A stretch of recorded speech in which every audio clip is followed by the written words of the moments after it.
What's up, everyone? Back here with another comic book review. This time I've got Immortal Hulk issue 44. We're 44 issues strong now, going into Al Ewing's legendary Immortal Hulk run. Regardless of how you feel about his writing or this run, it is going to go down in history as a legendary run. So I know with the thumbnail, I've got the standard Alex Ross cover, but Joe Bennett, the interior artist, who's been in the comic book industry for a while now, he makes these homage covers, and this one was too good to pass up. Look at that. Look how cool he looks. That is an homage to Marie Severin's awesome Incredible Hulk 105 cover, which was actually what Alex Ross homage to in the first issue of this series. And I think Joe Bennett also homaged that cover for his standard cover to the Immortal She-Hulk one-shot that came out quite a few months ago now. But now he's doing his thing, giving Hulk that treatment. So really awesome cover right there. And I really love how they went retro with it and kind of brought it back to that old school text. Yeah, especially the corner box. I'm a sucker for those corner boxes. I think we should go back to those. Those look so cool. And of course, every issue in this series opens up with some quote, some passage of some kind. This time we got a verse from the Bible, Job 16:12. I was at ease, but he hath broken me asunder. He hath also taken me by my neck and shaken me to pieces and set me up for his mark. Apparently Al Ewing, Mr. Big Brain Al Ewing, only thinks that Job is the only book in the Bible. 3 issues ago, when the Hulk threw down with the Thing, Job was also mentioned. I liked it more in that, with the Thing, the Thing bringing up Job to Banner and relating him to Job because he is an example of someone who's suffered through a lot.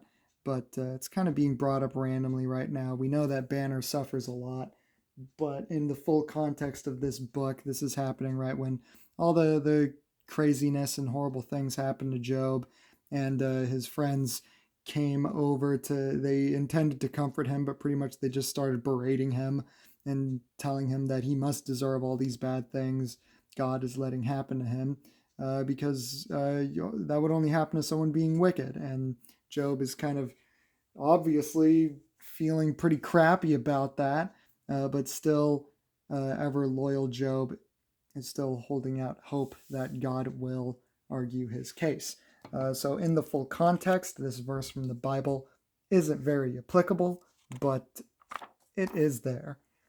We got Henry Peter Gyrick, who's narrating this issue at first. Never seen him drawn with this big of an upper body before. He's a regular human guy. He's just there. I really like his monologue, his thought bubbles here. Getting inside his head, it's pretty much just telling you that he is the government. He steps in and puts in rules and law. He governs in a world with superheroes. He steps in and takes care of business. In this case, he dispatches the UFOs, team of 4 total D-listers. You got Ironclad, Vector, Vapor, and X-Ray.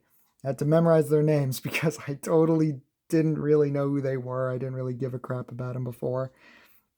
But they're total D-listers, and they can mop the floor with the Hulk now in his weakened state, with the Hulk not being strong anymore. He's bony, his skin's all loose and flabby. He doesn't stand much of a chance against these two. He picks up a car and smashes it through Ironclad, but it doesn't really hurt him. In fact, they're kind of playing a little humorous game where if you get tagged, it's the next person's turn. So Vapor then flies into the Hulk's mouth, turns into some kind of gaseous state, and makes the Hulk totally vomit. Super gross stuff. Vector, who's acting as their leader, I don't know his power. I don't understand his powers at all. Looks cool. Something to do here. My power of directional force. So then he just rips him apart, really fillets his skin. Hey, I tell my normie friends who don't read comics, it's a visual medium. I read comics because it looks cool. This looks cool. This is some horrifying artwork.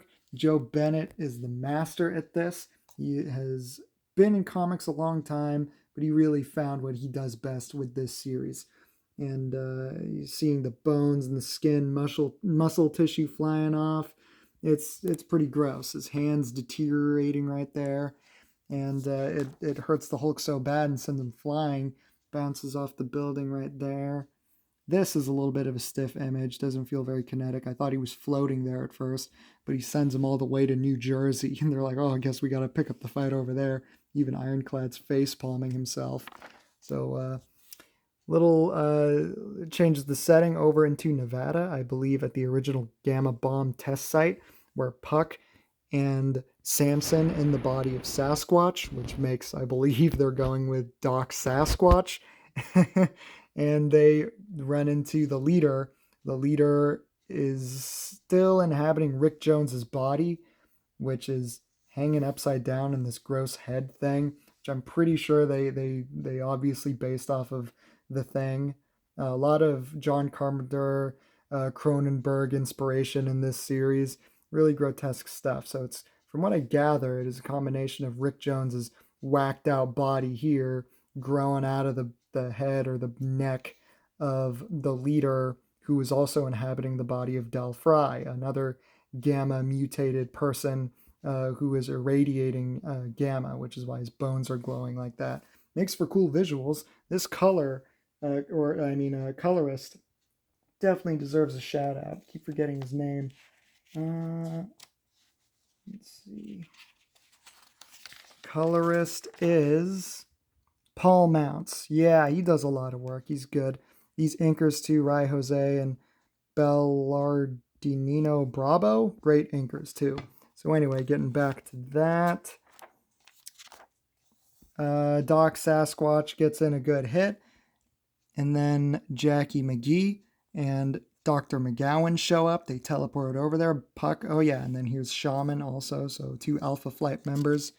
And I thought it was going to turn into a women showing up to save the day type thing, but and that's what McGowan was going to do with this huge cable gun.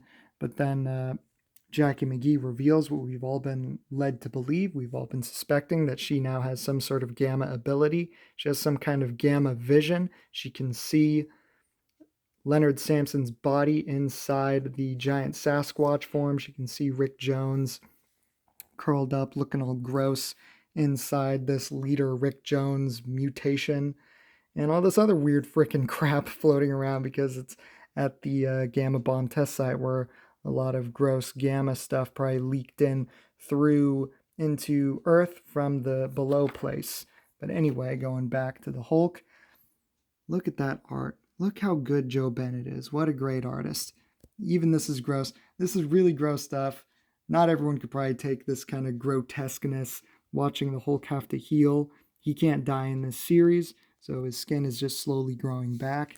But now it is X-Ray's turn, and I didn't know if this was going to do anything, but turns out X-rays are the opposite of gamma rays. So, geez, look at that. Look how nasty that is. Yeah, Joe Bennett and Paul Mounts are the real winners here. Turning back into Joe's head, Joe Fixit, the who is not turning into Grey Hulk for some reason. Maybe Al Ewing just doesn't like the Grey Hulk, but he wanted the Joe personality of all these personalities that Bruce Banner has, and that's quite. It's quite the double page spread right there. You see his fingers separating like that, really gross. It's causing him excruciating pain. Kills him, totally rips off all his skin. Just, they make a joke about how they barbecued him, and it killed him. So Hulk still in his weakened state, and Joe ended up in the below place where they're then standing in front of the leader. That's where he's been this whole time. And that was it. It's a breeze to get through. Like most of these issues, the pacing is really good, and it feels full. It feels full somehow, miraculously. I don't even read these gammagrams anymore. Sometimes if I have time and I'm in the mood, but it's all just a little too much praise. Oh my gosh, Al Ewing, you're the best. This is the best book ever. I love it. It's the greatest. I remember back in the days when, I have old comics that would print letters even that were a little critical of their book. question some of their writing choices, and then they'd even respond and clear things up a little. But now these are just pretty much worthless because it's all just praise. They'll only print the praise, and that's just silly. Preview for the cover for next issue, and then that's it. Yeah, that's it. This ain't like Daredevil in the fact, like the current Daredevil series, in the fact that Ewing, he makes every issue somehow feel full, yet this story is taking forever. The story is taking forever, and Al Ewing's a little high off his own fumes, and it's a little annoying somehow. Like I said, that first year of this series was phenomenal. It was great. Took a dip. I dipped out. Everyone I know dipped out. I jumped back in at issue 34, the leader issue with the Butch Geist art, and it pretty much just showed us the leader's updated origin and his place in this series, what he's been up to. And so then 35, so I'm not counting 34. Then after that, it's been 35 all the way up to now issue 44. That's 10 issues of us watching the leader just whoop these guys' asses, and he has not been losing yet. And I'm like, I don't know if Al Ewing is ending his run. Maybe he's going to end it at issue 50 or something. I think I heard something about that, but I don't know. I don't know. I thought he was going to stay on this series as long as he could, but it's been going for 10 issues now, and it's still not showing any signs of stopping. It's like, shouldn't you good guys be banding together? Shouldn't you be bringing the Hulk back into his strengthened state so you can start taking the fight back to the leader? 10 issues in, story's moving really slow. So I will recommend this book if you love the visual medium, if you love Joe Bennett and his art, but I cannot recommend it if you are expecting this Hulk right here, and instead you're getting that. Instead you get that. That's Hulk. That's been Hulk for quite a number of issues now, getting pwned. So he's got to pick up the pace with this story. Really weird how every issue seems full, but the story's taking forever. And also, it's a little odd to me that Joe and the Hulk ended up in the below place anyway, pretty much this story's version of hell, where gamma-infected people and creatures end up.